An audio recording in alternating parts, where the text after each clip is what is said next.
With that, I thank all of our panelists. Mr. Sudhanshu Trivedi, BJP Rajya Sabha Member of Parliament, is also joining us on the broadcast. Mr. Trivedi, I begin by asking you, sir, why do you think there is opposition to the Waqf Amendment Act in West Bengal?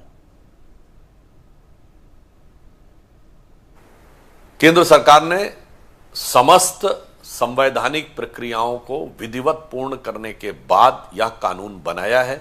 यदि कोई भी राज्य सरकार ये कहती है कि वो केंद्र के कानून को नहीं मानेगी, तो आज बाबा साहब अंबेडकर की जन्म जयंती पर मैं कहना चाहूंगा कि बाबा साहब के संविधान का खुलेआम अपमान है, क्योंकि 73वें और 74वें संविधान संशोधन के बाद भारत में 3 स्टेट की स्तर की सरकारें हैं, केंद्र, राज्य और जिला, तीनों की शक्तियां निर्धारित हैं।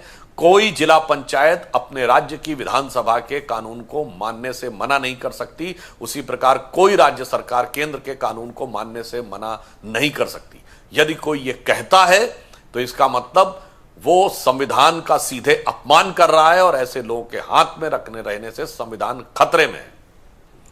और इतना ही नहीं, आज तो झारखंड के एक मंत्री ये भी बोल दिए कि उनके लिए तो शरिया संविधान से ऊपर है। तो हमें तो जवाब चाहिए इंडी गठबंधन के लोगों से। आज बाबा साहब की जयंती के दिन अगर कोई ये कहता है कि उसकी नजर में शरिया बाबा साहब के संविधान से ऊपर है, तो इसका अर्थ यह हो गया कि आज के दिन उनकी इतना बड़ा अपमान किया जा रहा है। हमें कांग्रेस से सीधा जवाब चाहिए, शरिया ऊपर है या संविधान ऊपर है? और जवाब नहीं, फिर कार्रवाई दिखनी चाहिए कि जिसने ये कहा है उसके ऊपर क्या कार्रवाई होती है। इससे दूध का दूध, पानी का पानी हो जाएगा कि ये लोग जो कहते हैं कि संविधान खतरे में है, ये संविधान को जेब में रखते हैं और जरूरत पड़ने पे कट्टरपंथी ताकतों की जेब में रख देते हैं, मगर प्रधानमंत्री श्री मोदी जी के नेतृत्व में हमारी सरकार संविधान को हृदय में रखती है। ओके, सुधांशु जी, आपसे ये भी समझना चाहेंगे कि एक हमारे रिपोर्टर्स ने भी बात करी है, हमने खुद भी बात करी है, there is an ongoing exodus of Hindus that is taking place from Murshidabad to neighbouring districts. आपका क्या कहना है इस पे? पश्चिम बंगाल में जो हिंसा का दुर्दांत तांडव दिखाई पड़ रहा है वो बहुत दुखद है। इसके बाद भी तृणमूल कांग्रेस की सरकार उपद्रवियों पर कोई कार्रवाई नहीं कर पा रही है। मुझे लगता है कि इसमें आज तृणमूल सरकार ममता बनर्जी जी विवश हो गई है, क्योंकि उन्होंने इन उपद्रवीय तत्वों को इतना सर चढ़ा रखा है, इस प्रकार के आतंक फैलाने वाले हिंसक तत्वों को इतना सर चढ़ा रखा है कि अब उन्होंने पश्चिम बंगाल की व्यवस्था को टेक ओवर कर लिया है। तो अब तृणमूल कांग्रेस की सरकार चाहे भी तो कुछ नहीं कर सकती है। इसलिए इस सरकार का रहना अब पश्चिम बंगाल के शांति प्रिय लोगों के लिए और हिंदू समाज के लोगों के लिए एक अभिशाप के समान हो गया है। सुधांशु जी, उसी टॉपिक पर आपसे ये भी समझना चाहेंगे कि the violence we've seen has only abated after the intervention by central forces. What do you think Mamata Banerjee's reaction here really reflects?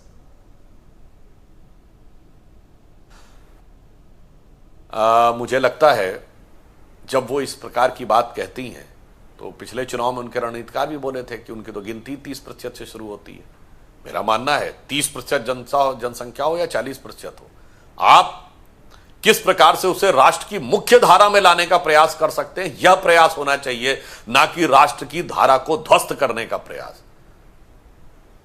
इसलिए ममता बनर्जी जो कर रही हैं, इसका मतलब वो एक प्रकार से स्वीकार कर रही हैं कि वो अब इन शक्तियों के हाथ की खिलौना मात्र बन गई हैं और वो इनके ऊपर किसी भी प्रकार का नियंत्रण लाने में अक्षम हैं, क्योंकि उन्होंने खुद ही इस जिन्न को बोतल से बाहर किया है। Okay, Sudhanshu ji, I'd also like to understand, is violence being deliberately instigated in West Bengal, as has been said by many people? अब ये चीजें जांच के द्वारा सामने आएंगी, परंतु प्रथम दृष्टया जो रिपोर्ट आ रही है, जैसा हमारे प्रदेश अध्यक्ष सुकांतो मजूमदार जी ने, हमारे नेता प्रतिपक्ष शुभेंदु अधिकारी जी ने कहा है, तो उन लोगों के वक्तव्यों में तो बहुत स्पष्ट रूप से कहा गया है कि यह सारी बातें जो हो रही हैं ये वहां की सरकार की छत्रछाया में हो रही हैं। शुभेंदु अधिकारी जी ने तो बताया कि पुलिस वालों के साथ इतनी मारपीट हुई, पुलिस वाले छोड़ के चले गए। अब इतना साहस किसी जगह पर किसी भी तबके का कैसे हो सकता है कि पुलिस वाले भाग जाएं और उसके बाद उस पर कार्रवाई ना हो? तो इस सवाल का जवाब देश की जनता पूछ रही है और जवाब ममता जी को देना है। All right, Mr. Sudhanshu Trivedi, thank you so much.